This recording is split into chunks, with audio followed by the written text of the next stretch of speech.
Cyber crime নিয়ে অনেক অভিজ্ঞতা সঞ্চয় করেছি, কিন্তু কখনো ভাবিনি এইভাবে আমি ইউটিউব ফেসবুক ভিডিও বানিয়ে আমি মানুষের জন্য এগুলো আপলোড করব, সাধারণ মানুষকে সচেতনতা বার্তা দেব, এগুলো কখনোই ভাবিনি।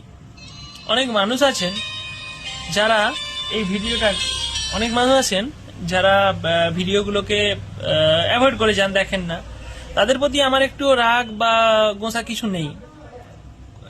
সবচেয়ে হচ্ছে ভালো কোন সময়টা লাগে জানেন? ওই রাগগুলো একটু একটু কিছু কিছু মানুষের প্রতি, বন্ধুদের প্রতি একটু একটু রাগ হয়তো হয় কোনো কোনো সময়, যে এই বন্ধুটা আমার ভিডিওটা দেখলো কিন্তু একটা কমেন্ট করলো না, লাইক করলো না।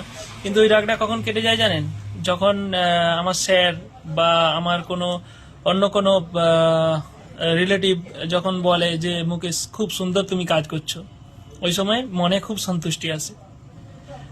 আর এই নিয়ে অনেক রকম অভিজ্ঞতা আছে, আমি শেয়ার করব, কিন্তু একসাথে তো পুরো ভিডিওতে সবকিছু বলা যায় না, ভিডিওগুলো কেটে কেটে বানাই। তো চেষ্টা করবেন আপনাদের ভালোর জন্যই ভিডিও বানানো, ঠিক আছে? আমি সবসময় চেষ্টা করি আমার উল্টোপাল্টা কিছু টপিক হবে না, আমার টপিক সব দিন এরকমই চলতে থাকবে।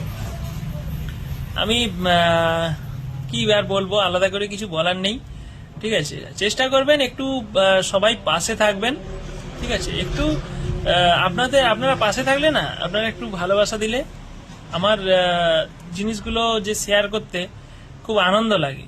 কিন্তু যখন আপনারা কোনো রকম কোনো রিপ্লাই কমেন্ট বা কোনো রকম কিছু না দেখান, আপনাদের ইন্টারেস্ট না দেখান, তখন যে আমার মনে হয় কোনো একটা জায়গায় ডাউট লাগে যে না, হয়তো কিছু একটা আমি ভুল করছি।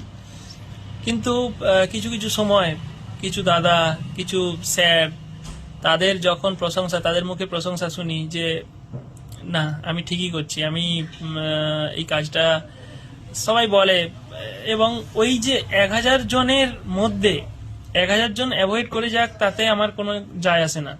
কিন্তু ওই একজন যদি আমার প্রশংসা করে, একজন যদি আমার নাম করে, সেটাই অনেক বড়, ঠিক আছে?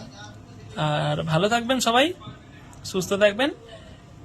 প্লিজ একটু ভিডিওগুলোতে একটু রেসপন্স দেবেন, অন্য কিছু আমার চাই না। একটু রেসপন্স করে জানাবেন কেমন হলো ভিডিওটা, এইটুকু কমসে কম জানাবেন।